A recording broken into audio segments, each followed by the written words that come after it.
The crew of a passenger jet search in vain for their airport. Look carefully.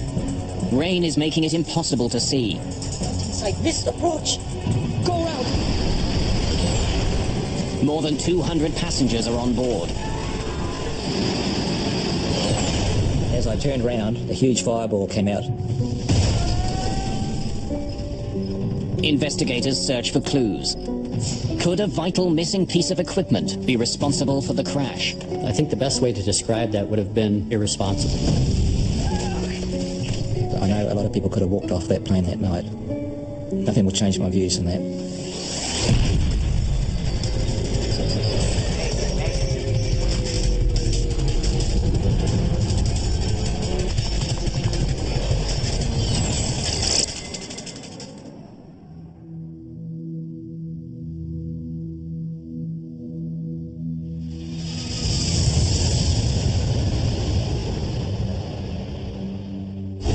Nimitz Hill, Guam. Once the site of fierce American offensives during World War II, for over 50 years there's been peace here.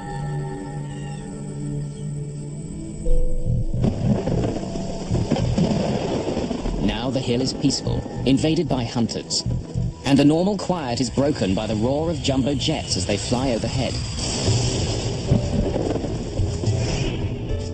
Every night, commercial pilots must fly over this tall, rocky outcrop and land at Guam's Agana International Airport.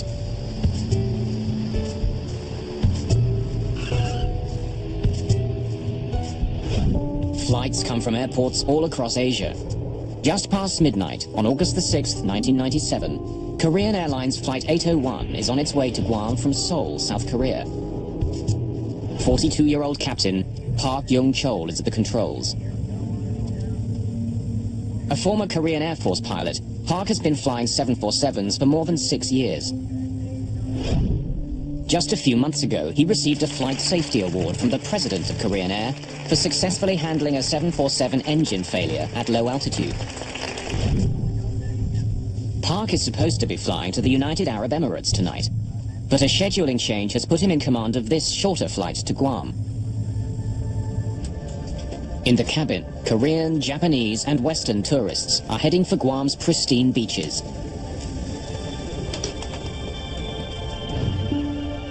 Guam is a U.S. territory run under U.S. law. The island is tiny, fewer than 600 square kilometers, but there's enough sand to keep people coming.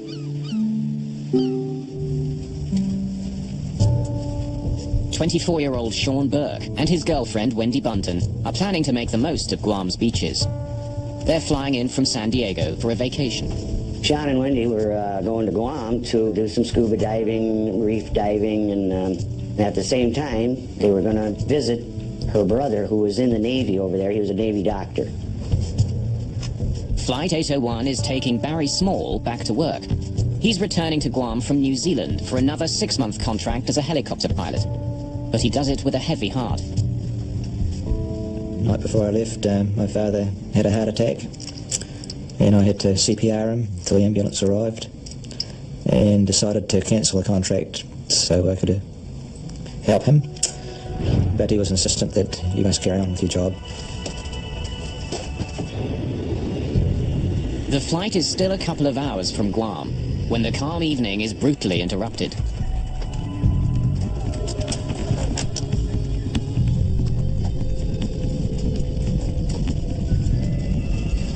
Watch the speed. It could be severe turbulence. Make an announcement to have everyone in the seats with seatbelts on. Ladies and gentlemen, this is your first officer speaking. Even an experienced flyer like Barry Small is surprised. There was no lead up to this turbulence when anybody that wasn't strapped down was going to be eaten, that's for sure. The lockers were rattling, and anything in those lockers was bound to break. It was a horrendous shadow.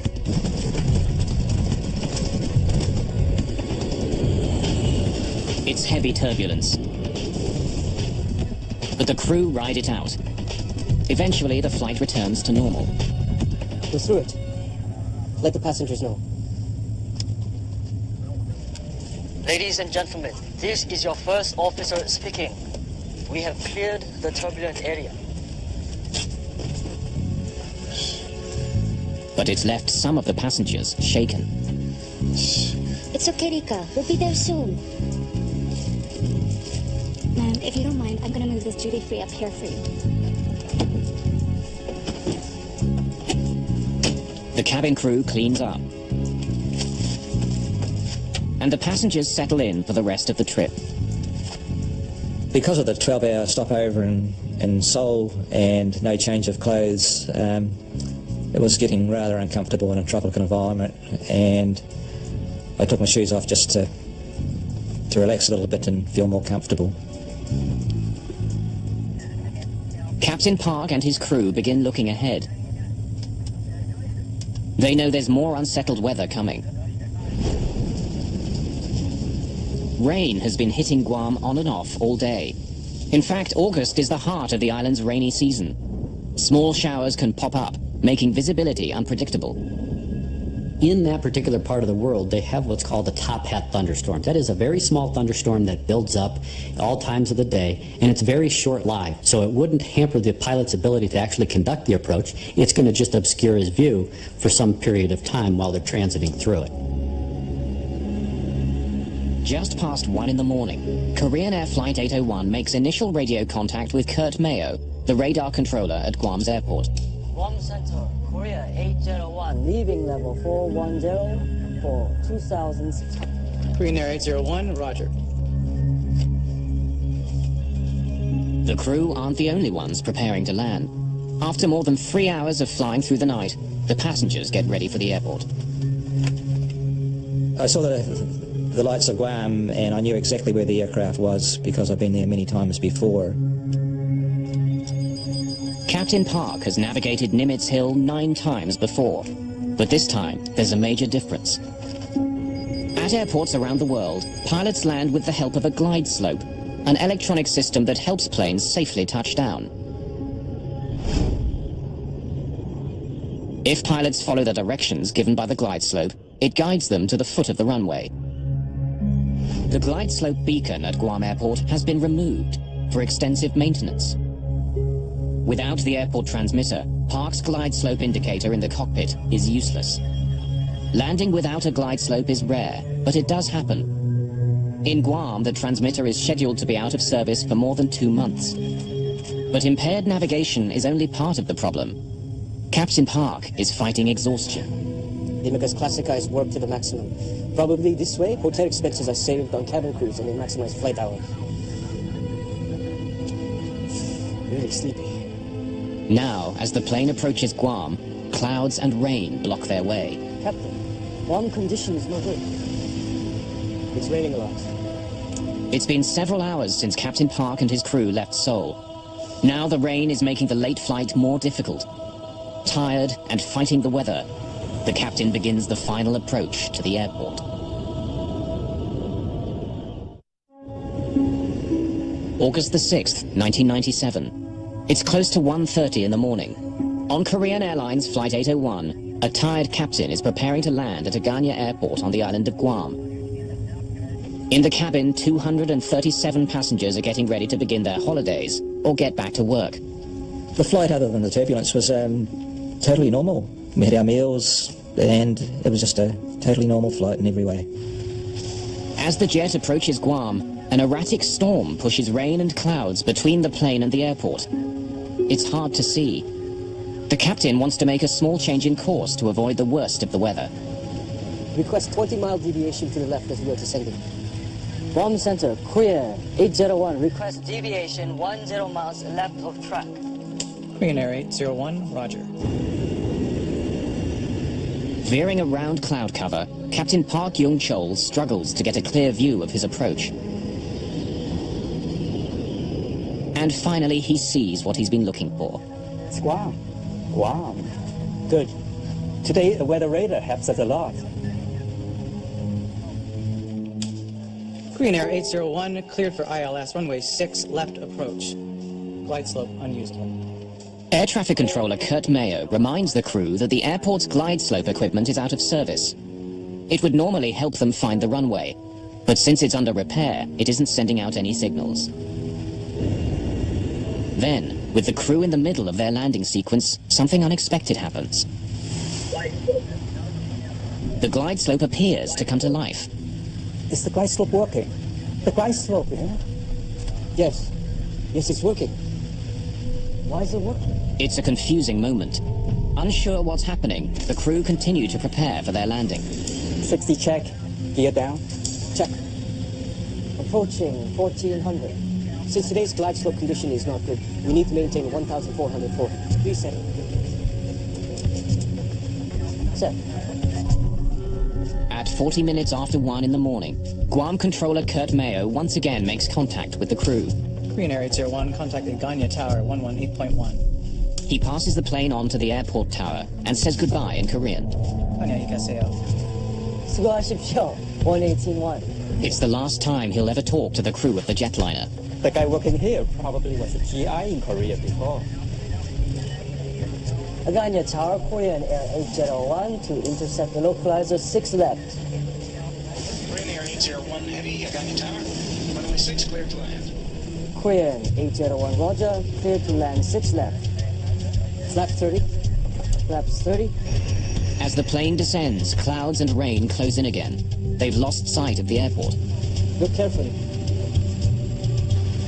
Ladies and gentlemen, we're preparing for landing at Aganya International Airport in Guam.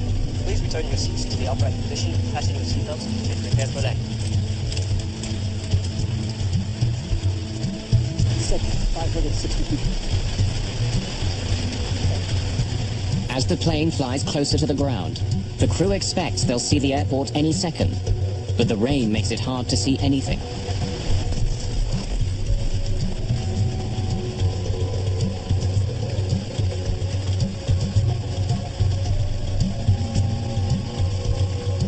Isn't the glide slope working? Wiper on. Then a computerized voice fills the cockpit. It's the ground proximity warning system, which tells the crew they're just 500 feet in the air. But they still can't see the runway.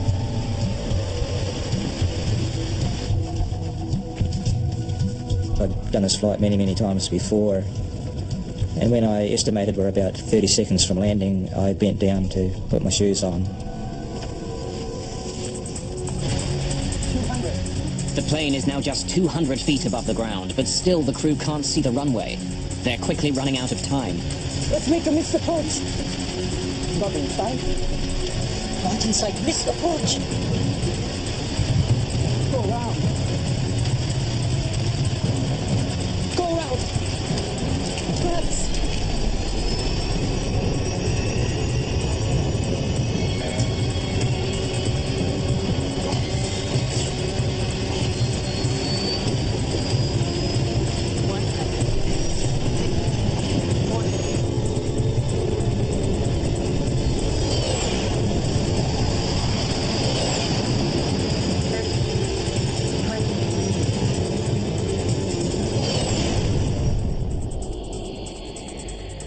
I had no doubts this was still just a normal landing, and the aircraft went on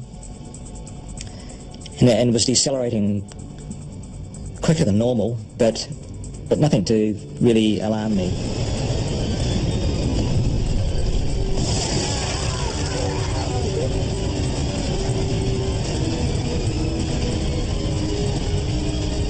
But things were getting pretty serious then. The aircraft was starting to break apart. I forced myself out to look, and there was just bottles, bags, everything you can imagine was coming out. Only way I can really describe it is like about 1,000 737s landing all at once. On a wooded hillside in Guam, the shattered plane finally grinds to a halt.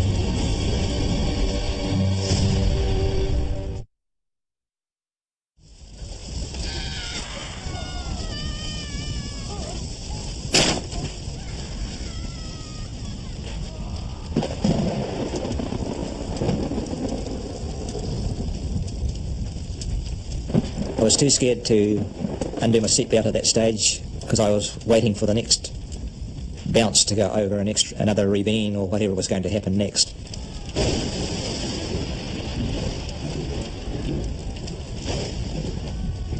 Miraculously, 11-year-old Rika Matsuda has survived and is virtually unhurt. But her mother is trapped and injured.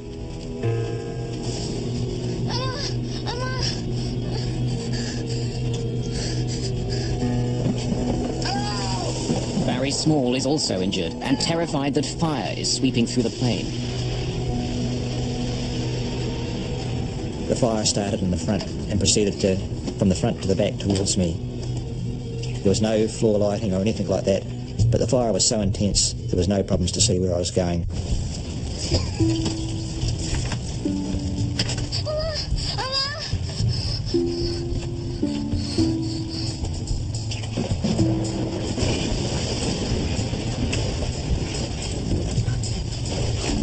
If help doesn't arrive soon, those who survived the initial crash may be trapped inside the cabin.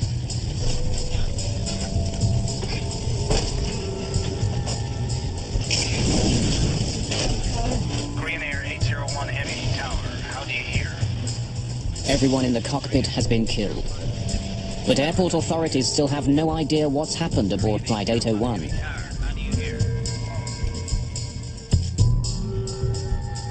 Hurt by the crash and desperate to escape the ruined plane, Barry Small stumbles towards an opening in the cabin.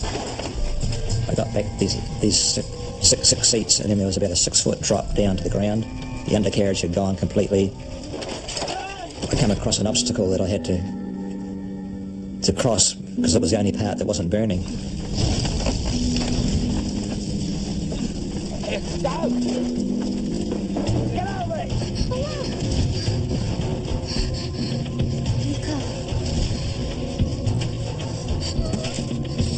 Rika's mother tells her daughter to get out of the burning plane. Go now, get out of here. Go.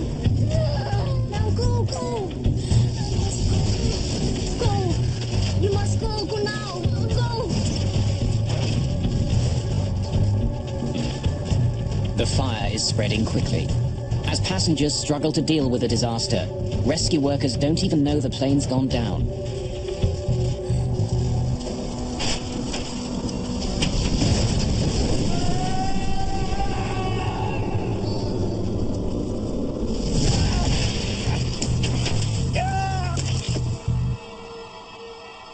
The fire engulfed both the Asian gentleman and myself to the extent that it burnt my arms, and my watch got that hot it was melting into my flesh, and I had to flick it off.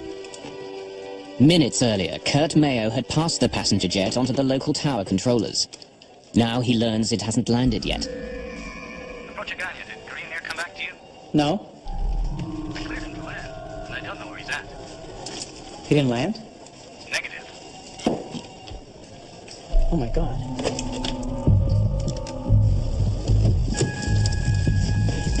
Within minutes, Guam Fire Chief Chuck Sanchez is en route.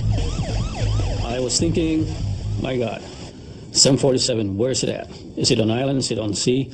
What is the plan here?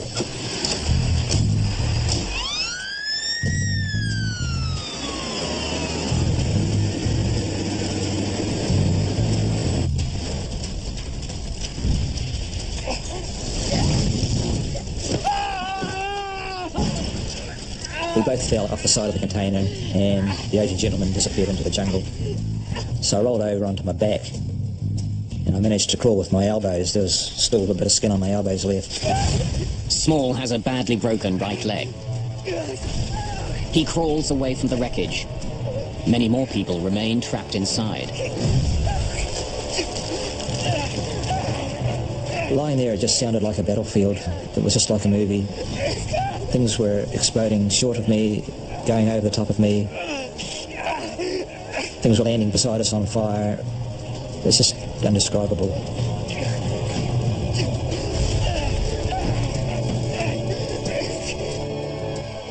There's only one way for emergency crews to get down to the wreck site, along a single access road that runs beside Nimitz Hill. As they race to the accident scene, rescue workers discover a major obstacle.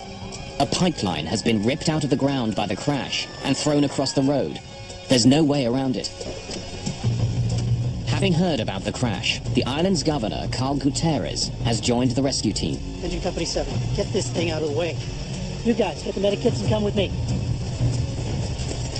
We reached the closest point of approach to the crash site, which was up the hill, and probably about another 150 yards downhill. Your gentlemen turn on whatever lights you got to guide us down this path, and let's do it.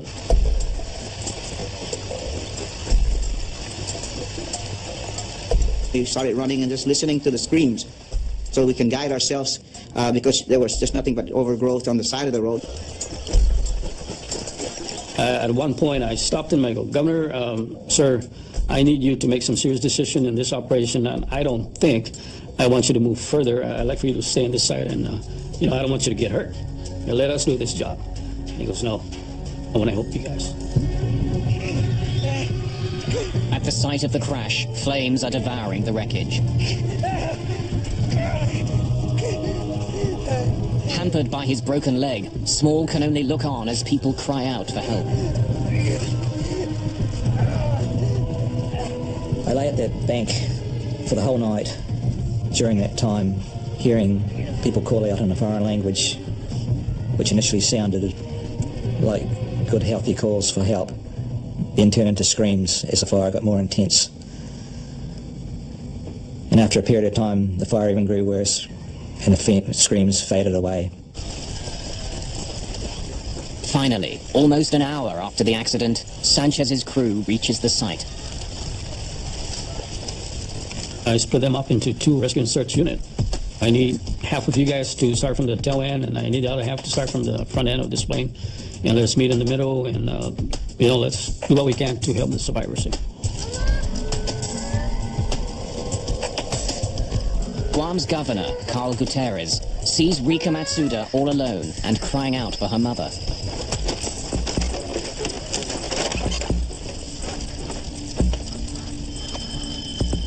Don't cry, little angel. Everything will be okay. I did not dare let her go. It's something that I almost like there was a bond between me and that little girl. And I found out later she was 11, but she looked really smaller than 11 years old. Fire Chief Chuck Sanchez finds Barry Small in the swordgrass. He gave me his fire jacket and put it under my head to comfort me. All right, let's go. Later on, he was very distressed that he had to come back and get it back because he was getting burnt, dragging people and bodies out of the aircraft. We were cutting trees to use for splint. We were taking off our protective gears to cover the survivors.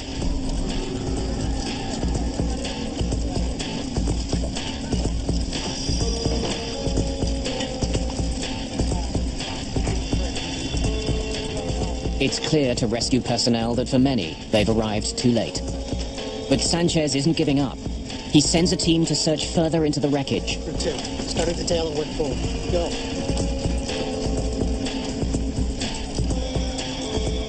Well, I heard it was this large explosion, man, right where they were at.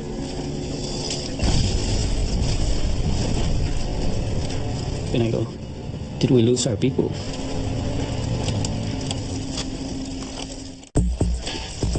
A Boeing 747 has crashed on a rugged hillside in Guam, just a few miles short of the airport. There were 254 people on board. Rescue workers comb through the wreckage when an explosion rips through the remains of the plane.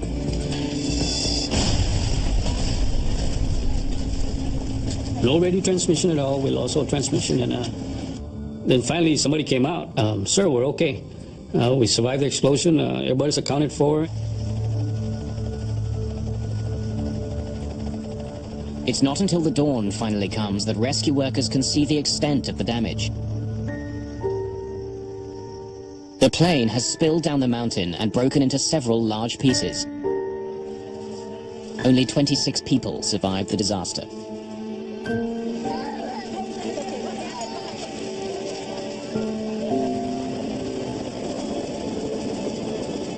Friends and family are desperate for any news. Many bodies are badly burned. Although most of the passengers are Korean, Sean Burke and his girlfriend Wendy Bunton are among a few Americans on the flight.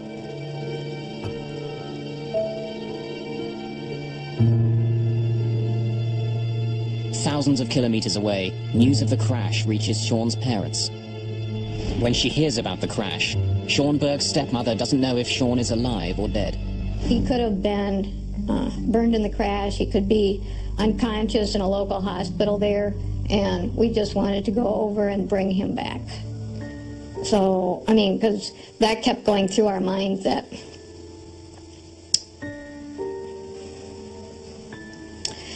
he possibly could be laying on the hillside.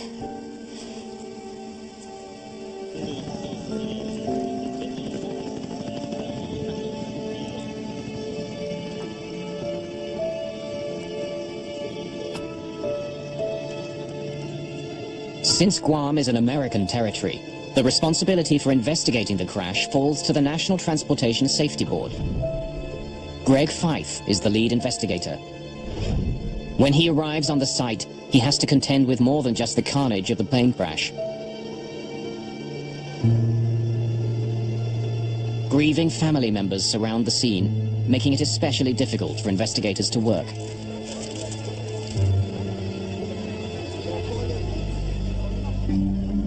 As an accident investigator, you have to keep your emotions in check. It's like being a doctor in an ER room. You see this devastation, you see this tragedy unfolding in front of you.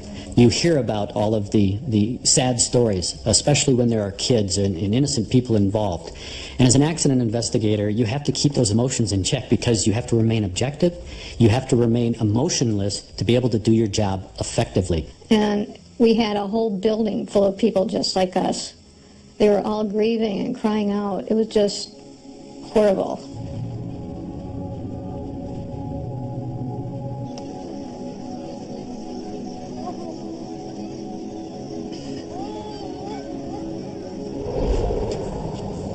One of the first things we did was we went out on site and we did what we call a site survey. We had to really get an understanding of what we were dealing with as far as the wreckage and how we were going to conduct the on-scene investigation. During the preliminary investigation, Fife finds that large sections of the plane are almost completely intact. The airplane landed relatively under control. That is, that the pilot basically landed the airplane into the trees and into that terrain. Unfortunately, it was 3 miles from the airport. Investigators find a number of items that survived the crash and the fire that followed, including the landing chart the crew was using as it approached Guam Airport. Investigators also find Captain Park's travel bag, and in it discover a small plastic pill container. Captain Park had been prescribed a variety of drugs, including pills containing benzodiazepine, a class of drugs often used as a sedative. The pills and tissue samples from Captain Park's remains are sent for analysis. The landing chart becomes part of a growing pile of evidence. Using information from the jet's flight data recorder, investigators recreate the plane's flight path. The relatively gentle slope of its descent supports Fife's belief that the jet all but landed on the hillside. But the flight path shouldn't look like this. Korean Air 801, cleared for ILS runway 6, left approach. Glide slope unusable. Korean 801, roger, clear for ILS runway 6 left. The crew had been told that the glide slope at the airport wasn't working. It meant that the captain had to take more manual control of his plane. It is now up to the pilot to fly an established procedure called a step down, where he starts at an altitude of, say, 2,000 feet. When he gets to a particular point located by what they call DME, or distance measuring equipment, he then starts a descent to another prescribed altitude. If the crew was following the step-down procedure, its flight path would resemble a set of stairs. But after the first step, the plane enters a long, slow descent. If you don't hit those step downs, and those altitudes are prescribed to give you terrain clearance, if you don't fly that as depicted on the approach chart, you run the risk of flying into an obstruction or high terrain. The plane's cockpit voice recorder has also been recovered from the debris. Fife and his team begin to analyze it, hoping to better understand what happened in the cockpit. Set 560 feet. On 2 separate occasions, Captain Park gave orders to descend long before he was supposed to. But there are other clues on the tape as well. The cockpit voice recorder provided us, the investigators, quite a bit of information. Well, one of the key elements that we found was that the flight crew appeared to be tired. Really sleepy. And this was a chartered flight, so it would have put them on what we call backside of the clock flying. That is, they wouldn't be normally flying during the day, they are now flying at night. And typically your body says you should be asleep when it's dark outside. The sedatives could have made a difficult situation even worse. But when the lab results come back, they're conclusive. While he had the pills with him, there are no traces of them in Captain Park's system. When lead investigator Greg Fythe returns to the cockpit voice recorder, he focuses on the captain's discussion of the glide slope. Is the glide slope working? The glide slope, yeah? Yes. Yes, it's working. Why is it working?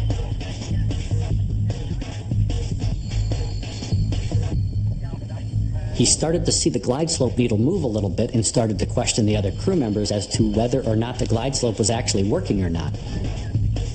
It's early in the morning. After a long flight, Captain Park is tired, perhaps confused and distracted by the unexpected readings on his glide slope. It became very apparent listening to the cockpit voice recorder that in fact he got fixated. But Fythe still doesn't understand why Park's glide slope appeared to be working. Was there a problem on this plane? Or is the equipment susceptible to problems that could affect other jets as well? To find out, he brings in navigation expert Nelson Spornheimer. I spent some time looking at the transcript, trying to determine what the navigation issues were, why a good airplane was in the wrong place, and to investigate the apparent confusion on the part of the crew who thought that the glide slope was working at least part of the time. Spornheimer sends a team of investigators to Guam. They fly over the island, trying to determine whether radio signals from a nearby military base could have acted on the plane, making it seem like the glide slope was working. Glide slope receivers can respond to non-glide slope signals, particularly when the intended glide slope signal is absent. If there are spurious signals on the channel and they contain the right information, they can cause intermittent movements of the glide slope needle. Set 560 feet. But the signals wouldn't be sustained. Like a light switch turning quickly on and off, the glide slope indicator would give periodic indications that it was working, but not for long. My conclusion was that spurious signals, whether they be from other transmitters or failed ground equipment such as personal walkie-talkies, could not cause a sustained warning flag movement. If the glide slope wasn't fully operating, why did Park believe it was? And even if he did believe it was working, why did he crash into Nimitz Hill? Isn't the glide slope working? Wiper on. As investigators continue to try to piece together the causes of the crash, Barry Small is trying to understand why he and 25 others survived. I went to touch my shoes, we hit the ground, and I was accidentally in the perfect crash position by some sort of miracle.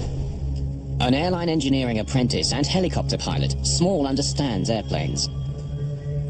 I do firmly believe there are some changes that could be made to aircraft.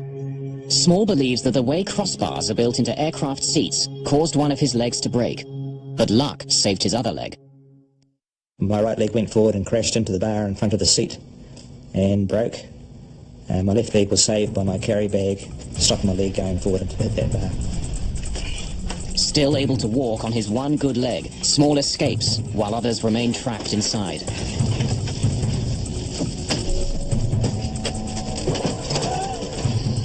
Since she's young, Rika Matsuda's legs are shorter than a normal adult. Sitting normally, her legs wouldn't have been pressed against the crossbar on impact, so she was able to escape the plane. While her mother died.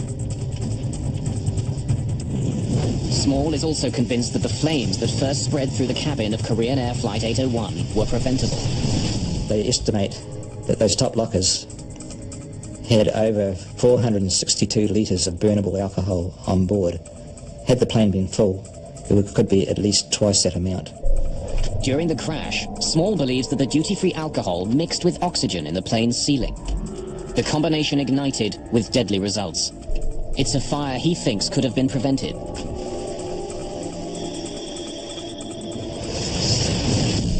Why have this risk, alcohol and oxygen?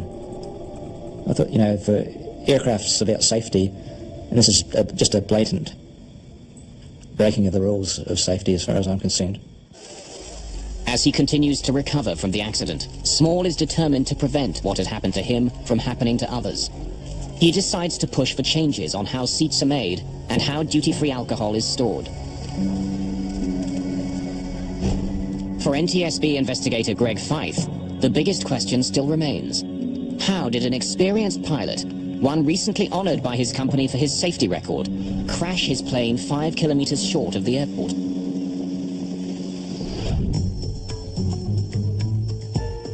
As the investigation continues, he discovers that the landing chart the crew was using was more than 6 months old and out of date.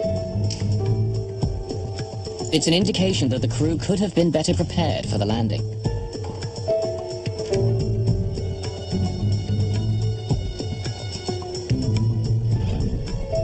When he reviews the training practices for Korean Airlines, Fife uncovers more gaps in the information that the crew received. We found that the Korean Airlines flight crew had all of their training based on airports with approaches where the DME was always co-located at the airport. DME is distance measuring equipment, electronic beacons that tell pilots where they are in relation to the airport. Often the final beacon is found at the foot of the runway. That was not the case in Guam. The airport was in fact 5 kilometers further on. Struggling to see through the rain, Park was unable to find the airport. Distracted by the unexpected glide slope readings, Park used the final beacon as a guide, expecting it to take him right to the runway. Let's make a missed approach. Not inside. Not inside. Missed approach. Go around. Go around. Perhaps. It's clear that Flight A01 flew an approach about 3 miles premature. In other words, the descent was about 3 miles early. It was a nominal approach otherwise, just to the wrong location. We think that based on fatigue and some of their training, that in fact, when the flight crew crashed the airplane, when the counter got to 0, they thought the airport should be there. A fully loaded 747 weighs more than 200,000 kilograms. Like an enormous ocean liner, it can't change course quickly. Blinded by rain and relying on their equipment, the crew of Korean Air Flight 801 thought they were heading straight at the runway. When they realized something was wrong, it was too late. As the investigation continues, Fife and his team make a startling discovery. Equipment that would have given the crew more time to react had been disabled on purpose. In August of 1997, the crash of Korean Air Flight 801 took the lives of more than 200 people.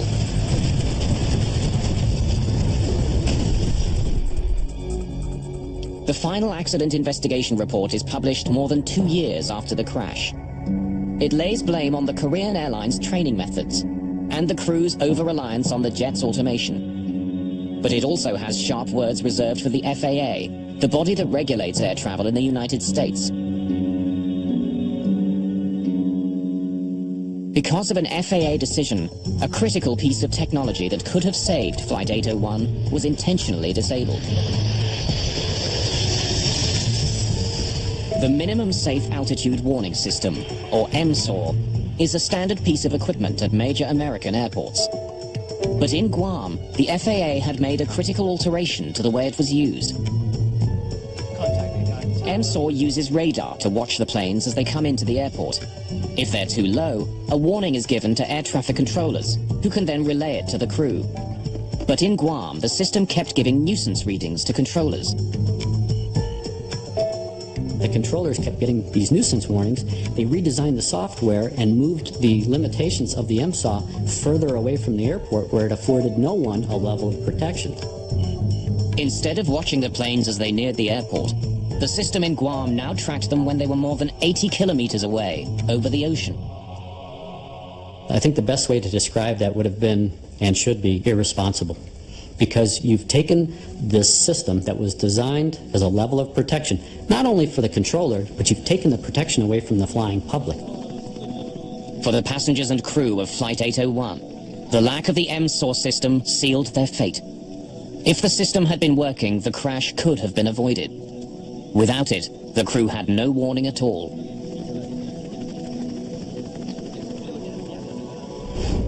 the two pilots didn't want to die. They had families. No one wanted to die. We still do not blame them. The bottom line is nobody wanted to be in that situation. It was just something that happened. For Barry Small, the years since the crash of Flight 801 have been emotional and frustrating. The Civil Aviation Authority in his homeland of New Zealand has acknowledged the potential danger posed by duty-free liquor on board, but so far no policies have been changed. His desire to modify airplane seat design has also been ignored. I have taken several steps to put this idea forward, and in a lot of cases it's initially met with enthusiasm, but it eventually ends up in the too hard basket, and when I try to approach seat design people, no one wants to hear about it. Sean Burke was never officially identified as a victim of Flight 801. Wendy Bunton was positively identified, but DNA samples only proved that a white male was on the plane near her. Bill and I never gave up hope that Sean had survived the crash. Even after we came home for, I would say, a year or two, every time the phone rang, every time somebody knocked on the door, we expected a phone message saying, "Hi, Dad, this is your son, Sean." Eventually, several years after the crash, Barry Small was able to give Kathy Burke and her husband some sense of finality and an enduring image of their son. When we met him, and he wanted to tell us that in the 12-hour layover in Seoul, he was wandering around and finally heard two people speaking English. And he said they were so much in love that he did not want to interrupt their conversation. For Sean's father, the deep sorrow of the crash will never completely leave. For me, the grief of Sean's loss never ends. Hasn't gotten better, hasn't gotten worse. Just another day. For everybody else, it's done. I expect people to move on, but I'll be this way till the day I'm with him again.